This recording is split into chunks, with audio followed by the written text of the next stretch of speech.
At an auction outside Red Creek, nobody bid on the calf lying weakly in pen 17. He was 6 weeks old, dangerously thin, dehydrated, and too weak to remain on his feet. 7 months pregnant Hannah Mercer had not planned to buy livestock, but at $80, she raised her number.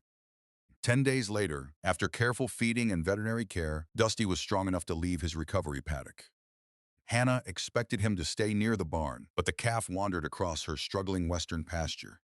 He entered a creek drive for nearly 12 years, then lowered his head and began licking the stones. When Hannah moved the gravel beneath his nose, she discovered something that should not have been there. Before we continue, tell us in the comments, would you have followed Dusty into the dry creek or assumed he was simply searching for minerals? The calf in pen 17 never stood when the auctioneer walked past him. That was the first thing Hannah Mercer noticed. Most of the animals in the holding pens were restless. They shifted against the rails, called toward other cattle, or watched strangers with nervous eyes. The calf did almost none of that. He lay in the straw with his legs folded awkwardly beneath him, ribs visible under a dull brown coat. Hannah stopped. She hadn't come to buy livestock. At 7 months pregnant, she had promised herself the trip would be short. Pick up 2 mineral feeders, asked Dr. Ellen Price about one of her older cows, and get home before the afternoon heat settled over the valley. Then she saw pen 17. An older rancher paused beside her. That one's in bad shape. How old? 6 weeks, maybe. What's wrong with him? The man shrugged. Bad start, dehydration, maybe not enough milk, or possibly something else. The calf tried to rise.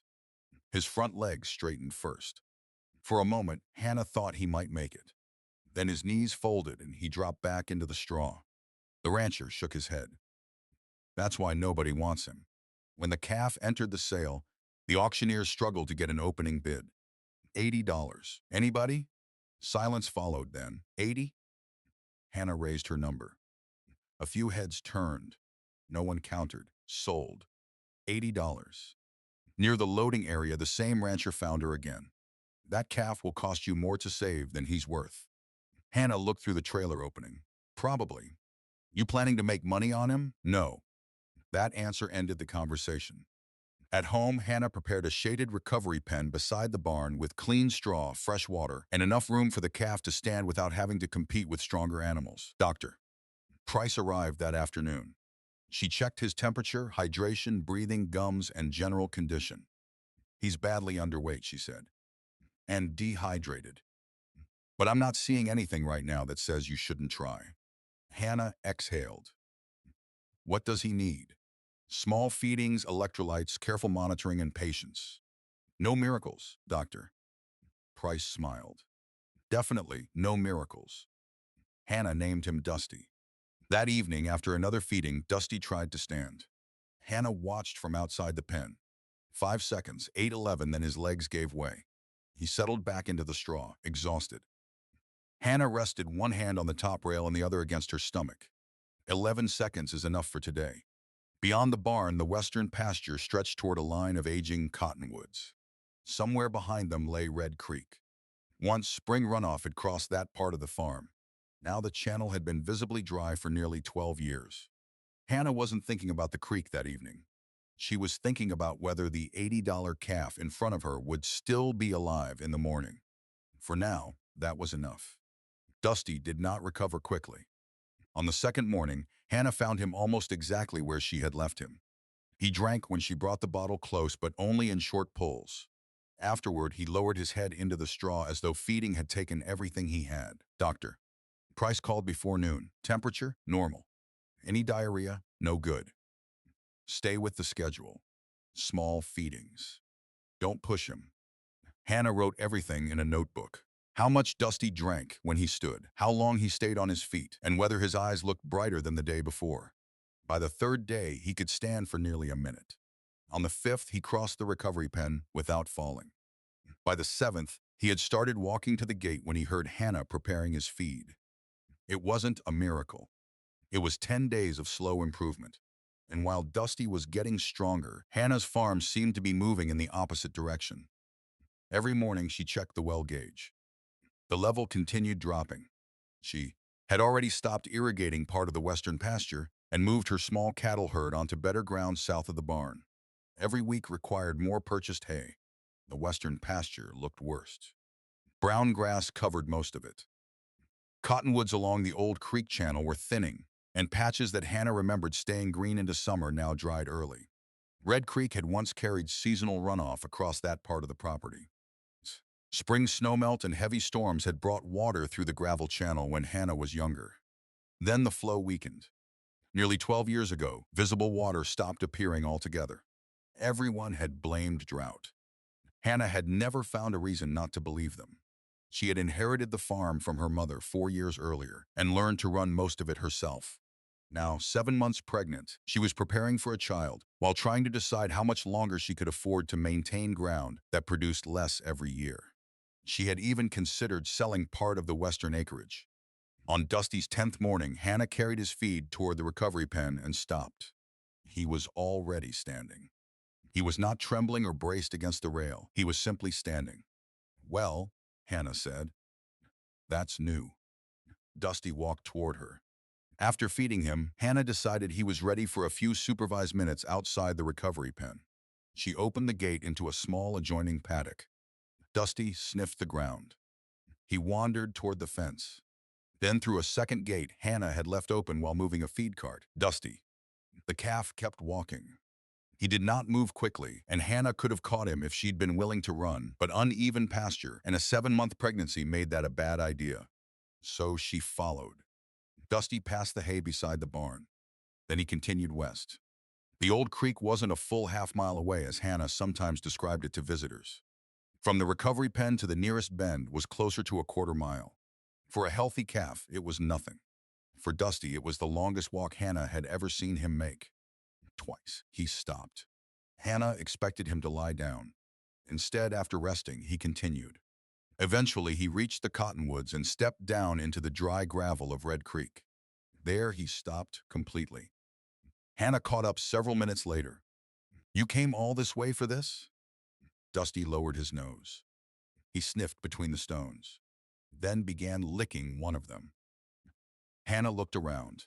There was no standing water, almost no green grass, and nothing obvious that should interest him. She guided him carefully back to the barn. 2 days later, Hannah tested it deliberately. With Dusty rested and under supervision, she let him choose where to wander. Again, he went west. Again, he entered Red Creek. And again, he stopped within the same short stretch of gravel. This time, Hannah watched before approaching. Dusty's nose stayed close to the stones. She crouched carefully and moved one aside. The surface beneath it looked darker. Hannah touched the soil with 2 fingers, cold. She pressed deeper, then looked at Dusty. The creek bed hadn't carried visible water in nearly 12 years. But beneath a layer of dry gravel, the soil was unmistakably damp. Hannah kept her fingers against the soil for several seconds. It was cold, not muddy or wet enough to squeeze water from, but unmistakably damp. She looked at the cracked creek bed around her. Everything visible said the same thing it had said for years. It looked dry, and Dusty lowered his nose again and licked the underside of the stone Hannah had moved. "Is that what you came for?" The calf couldn't answer, of course. Hannah replaced the stone and led him back toward the barn. She told herself there were simple explanations. Maybe the gravel held moisture longer than the surrounding soil. Maybe a recent rain had soaked deeper into that particular patch. Maybe Dusty liked the mineral taste. But there hadn't been meaningful rain in more than 3 weeks. The next afternoon, Hannah decided to test something. She opened Dusty's paddock while standing beside him. This time there was no loose latch or escape. She simply let him choose. Dusty sniffed around the barn first. He investigated a feed bucket. Then he turned west. Hannah followed. He crossed the same dead pasture and descended into Red Creek, within a few yards of where he had gone before. But this time he didn't stop immediately. He walked slowly along the gravel bed, nose low. 20 yards, 30. Then he stopped. It was a different patch, but the same behavior, sniffing and licking stones. Hannah touched the ground. Dry at the surface. Cooler beneath. She moved a handful of loose gravel. Damp again. Now she was interested. Over the next 2 days, Hannah marked each place. Dusty stopped with small orange flags. There were 4. All sat along roughly the same stretch of creek. Then she tested places where Dusty showed no interest. Those were dry several inches down. The pattern wasn't perfect, but it was enough to bother her. On the fifth morning, she called Dr. Ellen Price, the veterinarian who had treated Dusty. "I have a strange question." "Those are usually the expensive ones." Hannah laughed. "Can cattle smell water underground?" There was a pause. "How far underground?" "I don't know. I'm not saying he found an aquifer. He keeps going to my dry creek and stopping where the gravel is damp underneath." "That sounds less mysterious." "How?" "Moisture changes smell. So does vegetation. Minerals, insects, cooler soil. Animals can respond to things we're not paying attention to." "So he knows there's water?" "Careful." Hannah smiled. Dr. Price continued. "He knows something about those spots interests him. Don't turn him into a water diviner." That was exactly what Hannah needed to hear. Dusty wasn't remembering a creek he had never seen. He wasn't trying to show her anything. He was a recovering calf responding to something his senses detected. The mystery belonged to Hannah. That afternoon, she returned alone with a hand trowel and stopped at the strongest of the 4 locations. She removed only loose gravel from a shallow depression. At 2 inches, then 4, she kept digging, and at 6 inches the soil darkened. Hannah pressed her palm against it. Moisture coated her skin. Then she noticed something several feet downstream. A cluster of green sedges was growing between 2 rocks. She had walked past that creek hundreds of times without questioning it. Now she followed the green patches. They formed a broken line through the supposedly dead channel. Hannah stood slowly and looked upstream. Red Creek hadn't carried visible water across her farm in nearly 12 years. But beneath its dry surface, something was still moving. And suddenly the question wasn't why Dusty kept coming here. It was why the water had disappeared from everywhere else. Hannah returned to Red Creek the next morning with 3 things: a soil probe, a measuring tape, and a notebook. Dusty stayed in his paddock. She wanted to know whether the pattern existed without the calf leading her to it. Starting at the first orange flag, Hannah pushed the probe into the gravel. The top few inches were dry, but below them the soil became cool and dark. She wrote down the depth. She moved 20 feet upstream and found dry soil, then another 20 feet and found it dry again. Near the second flag, moisture returned. The same thing happened at the third. Hannah stood and studied the creek bed. This wasn't a hidden river rushing beneath her boots. There was no underground channel waiting to burst open. It was seepage. It was small and scattered, but real.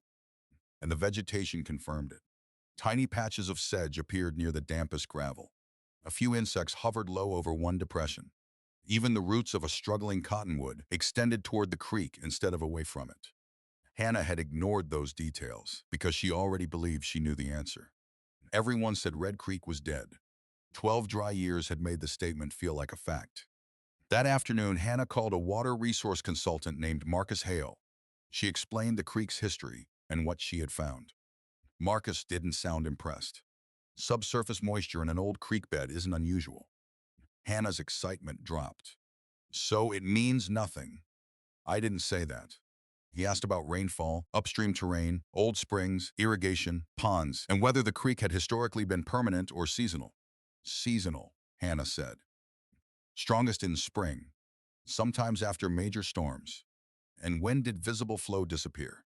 "About 12 years ago. Gradually?" Hannah thought about it. "At first. And then, I don't know." That answer bothered her.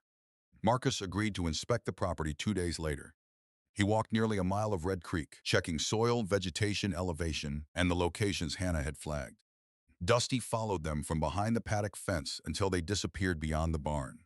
At the strongest seep, Marcus crouched and pushed a probe deeper into the gravel. "There's moisture moving through this material," he said. "From where?" "That's the question." He stood and looked upstream. "This could be residual groundwater. It could be seepage from higher ground. It could be part of the old creek system still moving below the surface." "Can you tell which?" "Not standing here." Hannah folded her arms. "Could drought have caused all of this?" "Absolutely." The answer disappointed her. Then Marcus continued. "But drought isn't the only thing I'd check." He pointed upstream. If a seasonal channel loses visible flow, I'd want to know what changed above it. New ponds, diversions, drainage work, irrigation structures. Anything that altered when and where runoff enters the channel. Hannah looked toward the hills beyond her western boundary. Most of the upper drainage crossed land owned by Caleb Voss. Voss Ranch covered thousands of acres, with cattle, irrigated pasture, and a large storage pond Hannah remembered seeing from the county road. She had never thought about when it appeared. That evening, Hannah opened the oldest aerial photographs she could find among her mother's farm records. In one image, Red Creek was a dark ribbon through the western pasture. In another, taken years later, it was thinner. Then Hannah found a photograph dated 13 years earlier. Upstream beyond her property, Caleb's pond was small. She pulled up a more recent aerial image. The pond was several times larger. Hannah stared at the two pictures. It proved nothing by itself. A legal pond could exist upstream without stealing a drop of her water. But for the first time in 12 years, Hannah stopped asking what drought had done to Red Creek. She began asking what else had changed. Hannah wanted the answer to be extraordinary. That was exactly why she needed someone else to look at it. By the time Dr. Ellen Price returned to check Dusty's weight, Hannah had marked 4 damp locations along the creek and compared them with several dry sections nearby. Dusty was improving steadily. His ribs still showed, but his eyes were brighter, and his legs no longer trembled when he crossed the paddock. After the examination, Hannah took Ellen down to Red Creek. "What exactly am I looking for?" Ellen asked. "Just watch him." Hannah let Dusty explore a short section of the creek under supervision. He wandered between the rocks, sniffed a patch of green sedge, then lowered his nose near one of Hannah's orange flags. A moment later, he began licking the underside of a damp stone. "There." Ellen crouched beside him. "He does that every time. Not at exactly the same spot, but always where I find moisture underneath." Hannah hesitated. "Can cattle actually detect water like that?" Ellen considered the question. "Not like some magical water detector. I was afraid you'd say that. But he doesn't need magic." Ellen touched the sedge. Moisture changes a place. Cooler soil. Different vegetation. Different smells. Insects. Mineral deposits. An animal using its nose and tongue may notice those differences before you do. So Dusty isn't remembering the creek. Ellen looked at her. "Hannah, he's barely 2 months old." Hannah laughed. "Right. And he isn't leading you anywhere on purpose. He's investigating something that interests him." That distinction stayed with Hannah. Dusty had never known Red Creek when it carried visible water. He didn't know it had been dry for 12 years. He didn't even know there was a mystery. Hannah did. Later that afternoon, Marcus Hale called with his preliminary observations. He had reviewed the locations Hannah marked during his visit. "The moisture isn't distributed evenly," he said. "Meaning? If it were simply shallow groundwater sitting uniformly beneath the creek bed, I'd expect a broader pattern. Instead, you're seeing stronger seepage in certain stretches. Water moving through the old channel? Possibly, slowly. Mostly beneath the gravel. From upstream? That's one possibility." Hannah looked west through the kitchen window. "What do we check next?" "History." Marcus asked her to determine when Red Creek's visible flow had weakened and what had changed in the upstream drainage around the same period. That evening, Hannah opened boxes of her mother's farm records. She found old photographs, conservation paperwork, and rainfall notes written on kitchen calendars.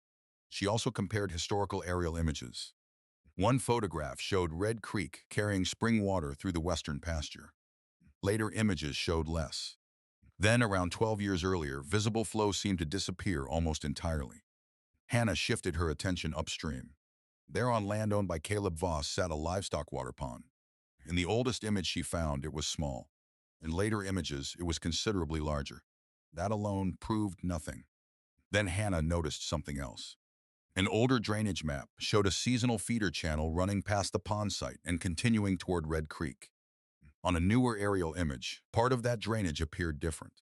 A raised strip crossed the old route. Beyond it, the channel seemed to angle toward Caleb's pond. Hannah enlarged the image. She didn't know whether the change was legal. She didn't know whether it affected Red Creek. And she certainly couldn't blame 12 dry years on one aerial photograph. But now she had moved beyond a calf licking damp stones. She had a specific question that records and measurements could answer. Had something upstream changed the path of the water? Hannah spent the next 3 evenings building a timeline. She started with the explanation everyone had accepted for years. She began with drought, and her mother's calendars documented plenty of dry seasons. Some summers had been brutal enough to turn pasture brown before July. But the records showed something else too. There had also been wet years, heavy spring storms, and periods when nearby low ground flooded and the farm pond rose. One calendar entry from 9 years earlier caught Hannah's attention. 3 days rain. South pasture flooded. Red Creek still nothing. She read it again. That didn't prove someone had diverted the creek. A seasonal stream could change because of drought, groundwater decline, soil conditions, vegetation, or changes elsewhere in the watershed. But drought alone no longer felt like a complete explanation. Marcus returned 2 days later. Together they followed Red Creek upstream across Hannah's property, comparing the present landscape with an older drainage map. Near the northern boundary, Marcus stopped at a shallow depression entering the creek from the northeast. This should be your feeder. Hannah unfolded the map. The seasonal channel descended from higher ground on Voss Ranch before joining Red Creek. Today the lower portion was barely recognizable. Could losing this feeder explain what happened? It could explain part of it, Marcus said. But we still don't know whether it changed, why it changed, or how much water it historically contributed. Hannah appreciated his caution, even when it frustrated her. They stopped at the property line. Everything important from that point upstream lay on Caleb Voss's land. So Hannah turned to public records. The county file showed that 13 years earlier, Caleb had received approval to enlarge an existing livestock water pond. The timing immediately interested her, but the permit itself wasn't suspicious. The approved drawing showed a larger pond with designated inlet and outlet works. Then Hannah noticed the feeder. On the drawing, the seasonal drainage still continued downstream toward Red Creek. She placed the approved plan beside the newer aerial image. They didn't look the same. On the newer image, a raised strip of earth appeared to cross part of the old drainage, while another shallow channel seemed to turn toward Caleb's pond. Hannah called Marcus. Could I be reading this wrong? Yes. She sighed. Could the drainage have been altered after the pond was approved? Yes. Can you give me one answer without making the next question harder? Marcus laughed. Not if you want the answer to hold up. He told her the aerial image wasn't enough. Perspective, vegetation, grading, and image quality could all mislead. They needed inspection records, or someone qualified to examine the structure on the ground. The following morning, Hannah called the county and regional water office and requested the available records associated with the pond project. Then she called Caleb. He returned the call that evening. Hannah, I heard you've been asking about my pond. I'm trying to understand what happened to Red Creek. Nothing happened. What do you mean? It dried up. Hannah looked at the approved drawing on her table. There's still moisture moving through parts of the old channel. Groundwater does that, maybe. I'm checking what changed upstream. There was a brief silence. Then Caleb said, my pond was permitted. Hannah looked down at the phone. She hadn't accused him of anything. I didn't say it wasn't. Another pause. That creek hasn't carried useful water in years, Caleb said. You're wasting your time. When the call ended, Hannah remained at the kitchen table. She still didn't know whether Caleb had done anything wrong. She didn't know whether the strange shape in the aerial image was even connected to Red Creek's decline. What she had was much smaller. The creek had failed to return during some wet periods. The old map showed an upstream feeder. The approved pond plan showed that feeder continuing downstream. And the modern landscape appeared different enough to justify one thing: an inspection. For 12 years, Hannah had treated drought as the end of the story. Now it was only one possible part of it. Caleb's phone call changed Hannah's approach. Until then, she had been trying to prove that something looked suspicious. Now she wanted to know exactly what had been built. Marcus helped her compare 3 aerial images of Voss Ranch. One taken before the pond expansion, one shortly afterward, and the most recent image available. They placed them in chronological order. In the oldest image, the seasonal feeder descended from the hills and curved toward Red Creek. In the second, Caleb's pond was larger, but the original drainage was still visible. The newest image was different. A raised strip of earth appeared across part of the feeder. From there, a shallow channel seemed to angle toward the pond. Hannah pointed at it. That's the berm. It looks like one, Marcus said. Then he diverted the creek, maybe. Hannah exhaled. Marcus smiled. I know. You want me to say it. I want somebody to say something definite. Then get the inspection records. That afternoon, Hannah requested additional documents from the county and the regional water office. What came back was more useful than she expected. The original pond expansion had been inspected after construction. The report described the enlarged basin and outlet works. It did not mention a diversion berm across the seasonal feeder. More importantly, the approved drawing showed runoff continuing along its historic drainage except for water legally captured within the pond's permitted design. The structure visible in the newer aerial image appeared later. Hannah wrote down the dates. Now the timeline had 4 points. Caleb expanded the pond. The permitted plan preserved the feeder. Sometime afterward, the landscape changed, and Red Creek's visible flow disappeared downstream. Still, correlation wasn't proof. Marcus suggested they wait for the next substantial rain. They didn't wait long. 4 nights later, a storm moved across the valley. Rain hammered Hannah's roof for nearly 3 hours. By dawn, water stood in low spots around the barn. Hannah pulled on boots and walked carefully toward Red Creek. She expected nothing. Instead, she found the damp patches Dusty had discovered darker than before. A thin trickle appeared between the stones, then vanished beneath the gravel again. Marcus arrived before noon. They followed the channel upstream until Hannah's boundary stopped them. Water was entering the creek, just far less than the surrounding runoff suggested it should. Marcus photographed everything. This still doesn't tell us what's happening on Voss property, he said. But something's feeding it, yes. That was the first definite answer Hannah had received. Red Creek wasn't hydrologically dead. Later that afternoon, Caleb's pickup appeared at Hannah's gate. He got out carrying no papers. He brought no lawyer, just an offer. I heard you're still digging into this creek business. Hannah stayed beside the gate. I am. Caleb looked toward the western pasture. You've been struggling with that ground for years. What does that have to do with you? I might save you the trouble. He offered to buy the western acreage. Not the whole farm, just the dry pasture containing Red Creek. The price was low enough that Hannah almost laughed. You told me the land has no useful water. It doesn't. Then why do you want it? Caleb shrugged.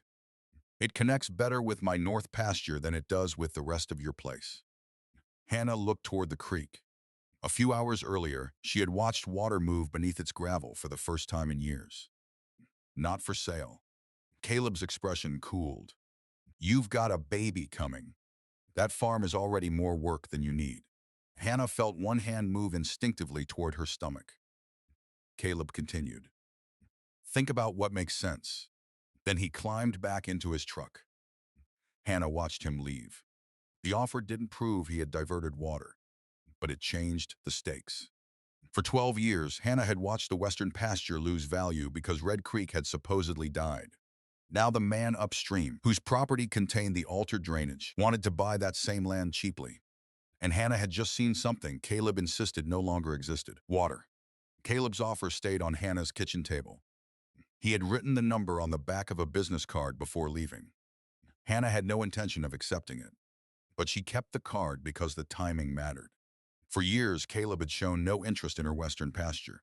Now, within days of learning she was investigating Red Creek, he wanted to buy the exact ground the creek crossed. Rachel Bennett, a local attorney Hannah contacted the next morning, was less impressed by the coincidence.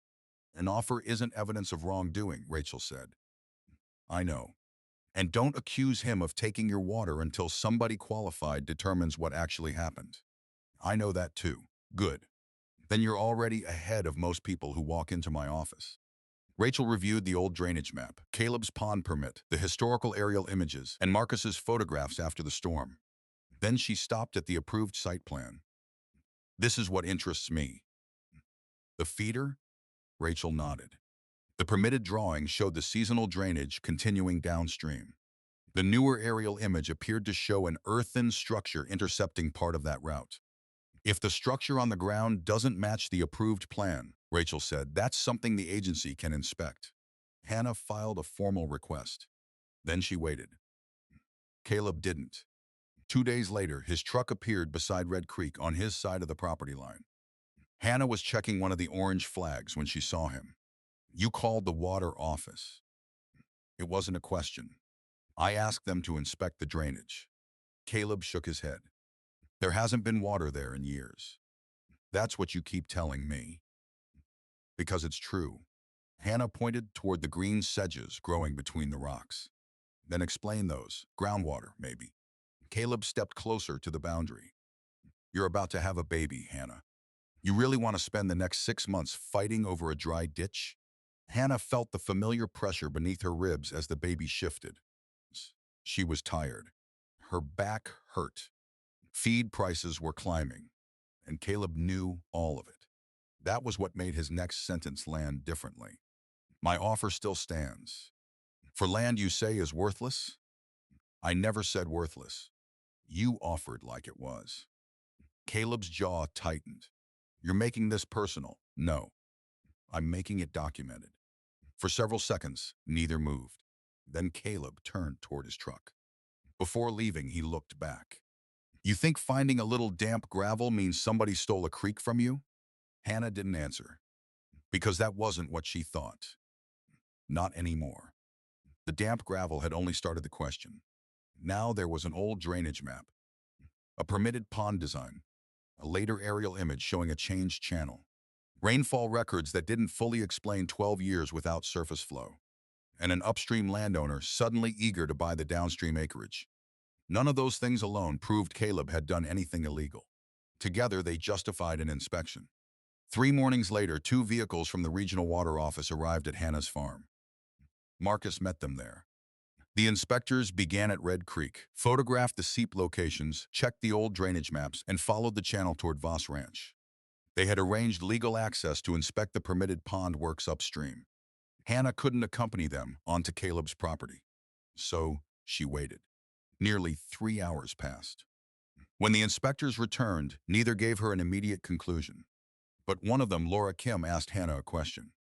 "When did you say the creek stopped showing regular seasonal flow?" "About 12 years ago." Laura looked at her notes. "And Mr. Voss's pond expansion was permitted 13 years ago?" "Yes." Laura closed the folder. "We found a structure upstream that isn't shown on the approved drawing we have." Hannah's heartbeat quickened. "What kind of structure?" "An earthen berm and diversion channel." "Is it taking my water?" Laura held up a hand. "We're not making that determination today." Hannah nodded. She had learned to respect that answer. Laura continued. "But we are going to determine when it was built, whether it was authorized, and what effect it's having on the seasonal drainage." After the vehicles left, Hannah walked alone to Red Creek. Dusty stood behind the distant paddock fence, watching her. For weeks, Hannah had been asking whether the creek was truly dead. Now the question had changed. Someone had altered the water's path. The only thing left to discover was whether they had the right to do it. The inspection report arrived 8 days later. Hannah read it at the kitchen table with Rachel on speakerphone. The first pages were mostly technical language: elevations, drainage areas, photographs, measurements, and references to Caleb's original pond permit. Then Hannah reached the section titled Field Observations. She slowed down. The inspectors had confirmed that an earthen berm crossed part of the seasonal feeder above Red Creek. Beside it was a shallow diversion channel directing runoff toward Caleb's storage pond. Neither feature appeared on the approved construction drawing. "When was it built?"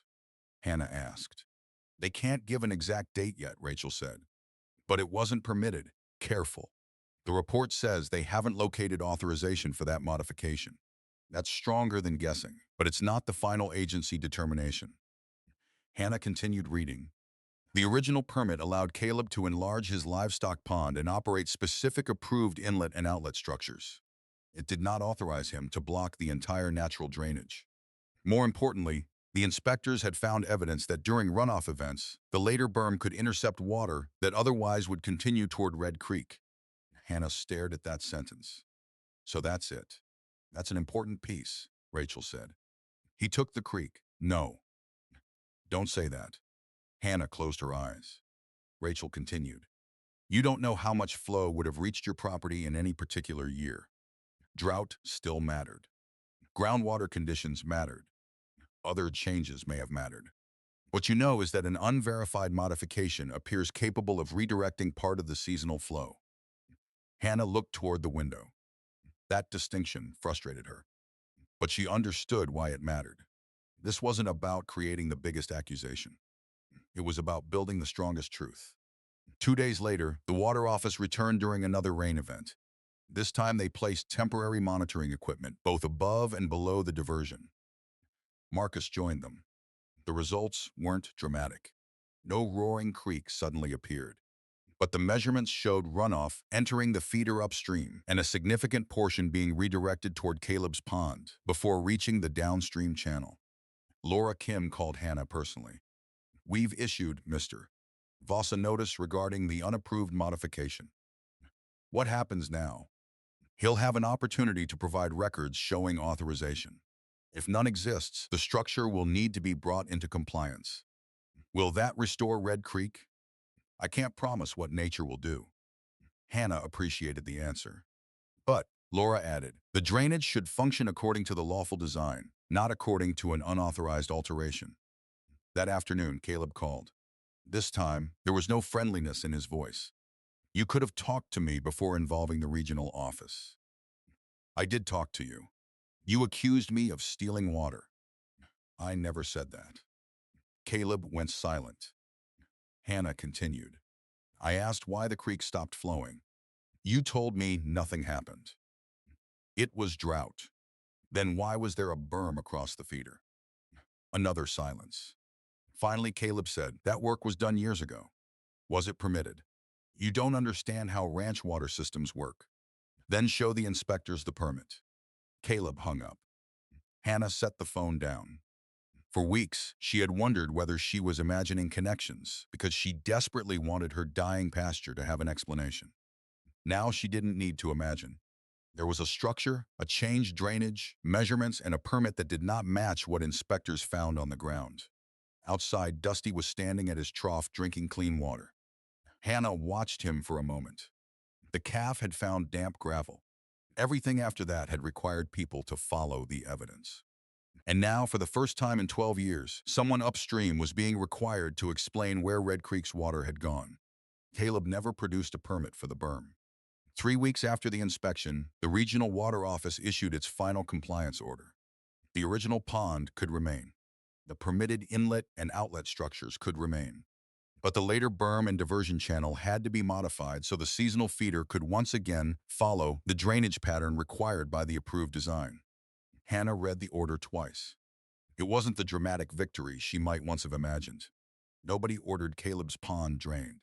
Nobody declared that every dry year on Hannah's farm had been his fault. The agency didn't even promise Red Creek would flow again. It established something simpler. Caleb had altered the drainage beyond what the available authorization allowed. And now he had to correct it. Work began 11 days later. Marcus advised Hannah not to expect immediate results. "Removing the obstruction doesn't manufacture water," he reminded her. "I know. We still need rain." "I know that too. And even then, Marcus." He smiled. "I'll stop." For almost 2 weeks, nothing happened. The creek remained dry. Hannah continued feeding her cattle purchased hay. Dusty continued gaining weight. Her due date moved closer. Then the weather changed. A slow storm settled over the valley in late November. It was not a violent downpour, just steady rain. It lasted through the night and most of the following morning. Hannah watched water collect along the barnyard. By afternoon, runoff was moving through the roadside ditches. She tried not to think about Red Creek. At 4 o'clock, Marcus called. "You should go look." Hannah grabbed her coat. She didn't take the fastest route. At 8 months pregnant, she moved carefully across the wet pasture, one hand occasionally resting against her stomach. When she reached the first orange flag, she stopped. There was water, not much, just a ribbon barely several inches wide slipping between the gravel. It disappeared beneath one section and resurfaced farther downstream. Hannah followed it. At the second flag, the trickle was stronger. At the third, water collected in a shallow depression before continuing south. For 12 years, Hannah had looked at that channel and seen dust. Now she could hear it. It was barely audible, but unmistakably moving water. Marcus joined her several minutes later. Is this what the creek used to look like? No. Hannah shook her head. It used to carry more. Give it time. This is one storm. Hannah nodded. She wasn't going to turn one afternoon into 12 years of proof. They had monitoring equipment now. Future runoff events would show how much seasonal flow returned after the drainage correction. But something had already changed. Water was passing through the channel instead of being intercepted upstream. When Hannah returned toward the barn, Dusty began bawling from his paddock. She laughed. All right. She opened the interior gate and clipped a lead to his halter. There would be no more accidental escapes. Together, they walked toward Red Creek. Dusty recognized the damp ground before they reached it. His pace quickened. At the gravel bed, Hannah unclipped the lead. Dusty lowered his nose to the same depression where months earlier he had licked moisture from underneath a stone. This time there was nothing hidden. He drank. Hannah stood several feet away watching the $80 calf take slow mouthfuls from a creek everyone had told her was dead. Her eyes filled before she could stop them. Dusty hadn't brought the water back. Neither had Hannah. The rain had supplied it. The restored drainage had simply allowed part of that water to go where it was supposed to go. That difference mattered. Because this wasn't a miracle. It was restoration. And for Hannah, that was better. The first water through Red Creek did not restore Hannah's farm overnight. Marcus made sure she understood that. One storm proved only that runoff could move through the corrected drainage and reach her property again. It didn't tell them how much water the western pasture would receive over an entire season. So they kept measuring. Before Christmas, 2 more storms crossed the valley. Both produced runoff. The second was smaller, but monitoring equipment still recorded water moving through the seasonal feeder, past the corrected structure, and downstream into Red Creek. The pattern was becoming harder to dismiss. Then Rachel called. The agency's compliance case is nearly resolved, she said. Caleb's attorney contacted me. Hannah set down the feed invoice she had been reviewing. About what? Your documented losses.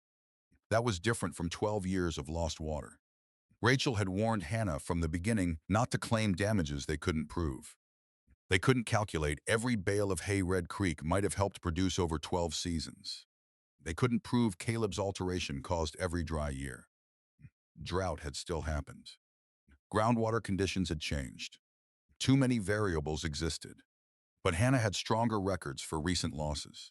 Her farm accounts documented rising purchased hay costs. Photographs showed deterioration in portions of the western pasture. Marcus's measurements established how runoff behaved after the drainage was corrected. And the agency had documented that the unapproved structure redirected part of the seasonal flow. That doesn't mean they'll pay everything we're asking, Rachel said. I don't want everything. What do you want? What we can prove. Rachel was quiet for a moment. Good answer. Negotiations continued for nearly 2 weeks. Caleb did not admit that he had intentionally dried out Hannah's farm. Hannah didn't demand that he did. Instead, the proposed settlement focused on narrower facts. The corrected drainage would remain compliant with the approved design. Future modifications affecting the feeder would require proper authorization. Monitoring access would continue for an agreed period. And Caleb would compensate Hannah for a limited portion of documented recent losses rather than speculative damages stretching back 12 years. Then his attorney added another proposal. Caleb still wanted Hannah's western acreage. Only now, the offer was nearly twice what he had written on the business card at her gate. Rachel read the number aloud. That's not insignificant. No. Do you want time to think? Hannah looked through the kitchen window. Beyond the barn, winter grass covered the western pasture. Red Creek itself was barely visible from the house. Months earlier, Hannah had considered selling that land because she believed nature had taken something from it permanently. Now she knew the story was more complicated. No, she said. I'm not selling. Caleb called her himself that evening. You're turning down good money. Yes. You don't know whether that creek will carry anything next summer. No. You could have another drought. I could. Then why keep land that's been costing you money for years? Hannah rested a hand against her stomach. Her due date was less than 3 weeks away. Because when you made the first offer, I thought I understood why that land was failing. And now? Now I know I didn't. Caleb was silent. Hannah continued. The agency corrected the drainage. I want to see what my farm does when water is allowed to follow the approved path. The call ended without an argument. By January, the settlement was finalized. Caleb kept his permitted pond. Hannah kept every acre of her farm. The seasonal feeder remained open according to the approved design, and Hannah received compensation limited to losses her records could reasonably support. There was no courtroom confession, no enormous judgment, and no document proving Caleb had deliberately spent 12 years trying to destroy her property. The truth was narrower. An unapproved alteration had redirected seasonal runoff. The agency documented it. The structure was corrected, and when the rain came, water reached Red Creek again. That was the case Hannah could prove. For her, it was enough. Hannah's daughter was born 18 days later. 7 pounds, 4 ounces. She was healthy and loud enough to announce herself to everyone in the house. Hannah named her Grace. For the first few weeks, the world became smaller. The investigation was over. The settlement was signed. The corrected drainage was being monitored. Now Hannah's days revolved around feedings of a different kind. Family and neighbors helped with the heavier farm work while she recovered. Hannah still checked the barn when she could, and every morning, Dusty appeared at his gate expecting food as though nothing important had ever happened. By early spring, Hannah was walking the western pasture again with Grace secured against her chest. The land hadn't transformed. That mattered to Hannah. Red Creek had not become a permanent river. The western pasture had not turned green overnight. The stressed cottonwoods had not magically recovered. Instead, the changes came slowly. After spring rain, water moved through sections of the gravel channel. During drier periods, some stretches disappeared beneath the surface again. Marcus told Hannah that was what a seasonal creek was supposed to do. The first new grass appeared near the channel. Then scattered green patches spread farther into the pasture. Recovery would take years. Hannah was willing to give it years. Dusty had changed too. The calf who once struggled to remain standing for 11 seconds could now run hard enough across the pasture that Hannah occasionally had to remind herself he was the same animal. He was still smaller than other cattle his age, but he was healthy. One April afternoon, Hannah walked toward Red Creek with Grace sleeping against her chest. Dusty followed from the pasture. There had been rain in the hills the previous night. By the time Hannah reached the creek, a narrow stream was moving between the stones. Dusty stepped down into the channel. He sniffed the gravel once, then lowered his head and drank.